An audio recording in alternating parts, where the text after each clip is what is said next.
ഇന്നലെ ഞാനും എൻ്റെ അനിയനും കൂട്ടുകാരനും കൂടി ഭക്ഷണം കഴിക്കാൻ പോയി. ഭക്ഷണം ഓർഡർ ചെയ്തു. അനിയനിരുന്ന് കൂട്ടുകാരനിരുന്ന്. ഇനി എനിക്കിരിക്കണം. ഞാൻ എൻ്റെ ചെയർ ബാക്കിക്ക് തള്ളി. നീങ്ങണില്ല. എനിക്ക് പൊതുവേ ബാക്കിയുള്ള ആൾക്കാരെ കാര്യങ്ങളിൽ ശ്രദ്ധിക്കാൻ തീരെ താല്പര്യമില്ല. എനിക്ക് എൻ്റെതായ കുറേ കാര്യങ്ങൾ ചെയ്തു തീർക്കാനുണ്ട്. ഇതൊന്നും എൻ്റെ സങ്കടങ്ങൾ പറഞ്ഞുകൊണ്ട് എൻ്റെ അടുത്തേക്ക് വരിക വേണ്ട. കേൾക്കാൻ തീരെ താല്പര്യമില്ല. അങ്ങനെ ഇയാളിത് ഉന്തി, അല്ല ഞാനിത് ഉന്തി. ഇത് ഉന്തിയപ്പോൾ അല്ലെങ്കിൽ പുഷ് ചെയ്തു, പുറകോട്ട് പുഷ് ചെയ്തു. അപ്പോൾ ഇത് പോണില്ല. നോക്കുമ്പോൾ ഒരു പിതാവ് ഇരിക്കണം, ഒരു മാതാവ് അതിൻ്റെ ബാക്കിൽ അപ്പുറത്തിരിക്കണം, അപ്പുറത്തെ സൈഡിൽ. അതിൻ്റെ ഒരു കുട്ടി ഇപ്പുറത്തും ഇരിക്കണം. കുട്ടിക്ക് ഒരു 10 വയസ്സ് അങ്ങനെയൊക്കെ തന്നെ ഉണ്ടാവുള്ളൂ. അങ്ങനെ ഇരിക്കുമ്പോൾ ഞാൻ ഒന്ന് ശരിക്കൊന്ന് നോക്കുമ്പോൾ കുട്ടി ഇത്ര ഉണ്ട്, ഇത്ര തടിയുണ്ട് ആ കുട്ടി, ഇത്രങ്ങ. അതിൻ്റെ അമ്മ ഇത്ര ഉണ്ട്. അമ്മ അത്ര പോരല്ല, എന്നാലും ഇത്ര ഉണ്ട്. ആ കുട്ടിയാണെങ്കിൽ അതിനേക്കാളും വലിയ തടി.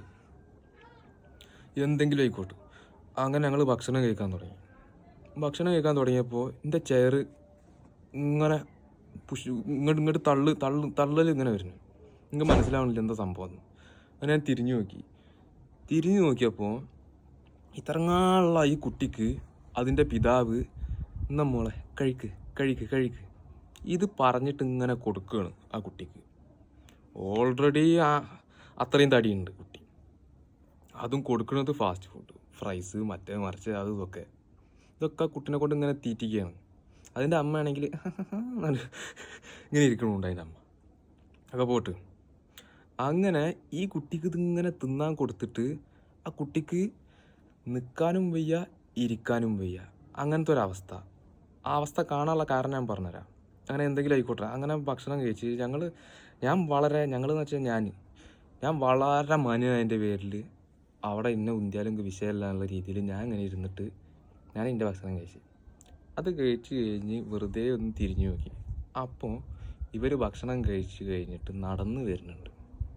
പിതാവ് മുന്നിൽ നടക്കുന്നുണ്ട്, മാതാവ് എന്തുണ്ട് ഏറ്റവും ബാക്കിലുണ്ട്. ഈ കുട്ടി ഇതിൻ്റെ നടുവിലുണ്ട്. 10 വയസ്സായിട്ടുള്ളതിന്. അതിന് നിൽക്കാൻ വയ്യ, നടക്കാൻ വയ്യ, എന്തിനായിരുന്നു ശ്വാസം പോലും വലിക്കാൻ വയ്യ. ഇങ്ങനെ ഭക്ഷണം കഴിച്ചിട്ട് അതിൻ്റെ പൊണ്ണത്തടി കാരണം ഇത്രങ്ങാണ്ട്. അതിനെ കാണുകയാണെങ്കിൽ നിങ്ങൾക്ക് മനസ്സിലാവും. ഉറപ്പായിട്ടും നിങ്ങൾ ഒരാഴ്ച പട്ടിണി കിടും നിങ്ങളതിനെ കണ്ടു കഴിഞ്ഞാൽ, തീർച്ചയായും. അങ്ങനെ ഇവർ നടന്ന് പുറത്തേക്ക് പോയി. ഞാൻ പറയാൻ വന്ന കാര്യം എന്താ വെച്ച് കഴിഞ്ഞാൽ,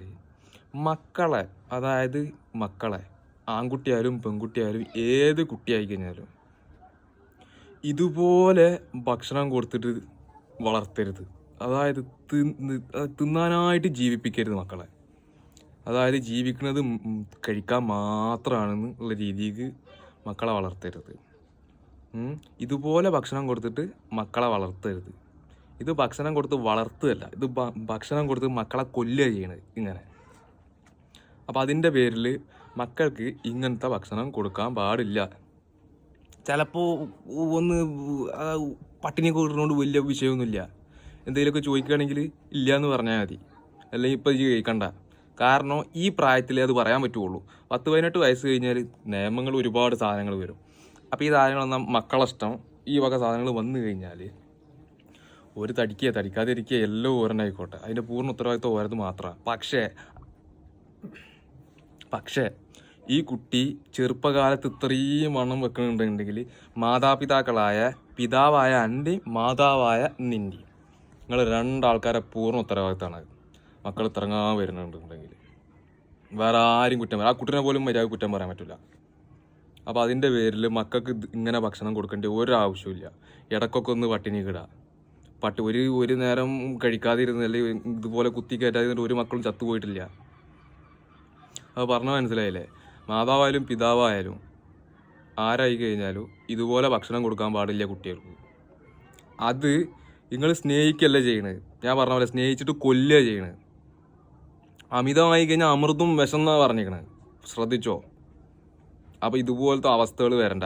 ആ കുട്ടിക്ക് ശ്വാസം പോലും വലിക്കാൻ വയ്യ, എന്നിട്ട് ഇരുന്ന് തിന്നണത് പോട്ടെ, എന്നിട്ട് തീറ്റിക്കണ ആ തന്ത. എനിക്ക് മനസ്സിലാവണില്ല എന്തിൻ്റെ പേരിലും ഇവരൊക്കെ ഏത് ലോകത്താണ് ജീവിക്കണത്. അത്ര തന്നെ, വേറെ ഒന്നും പ്രത്യേകിച്ച് പറയാനില്ല. ഇനി പിന്നെ പറയാം.